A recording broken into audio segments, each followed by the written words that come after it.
ઈટાનું મંદિર હોય કે સોનાનું મંદિર હોય, માતાઓ બધું સરખું જ કામ કર્યું, પણ તમારામાં ભેદભાવ પડ્યા છે. માતાઓમાં ભેદભાવ નહીં, મારો ભગવાન એવું કહી રહ્યો.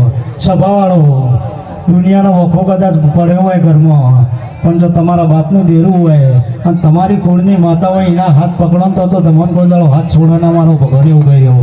એટલે સભાવાળો સભાની જાય અને હવનું હારો મારો ભગવાન કરશે.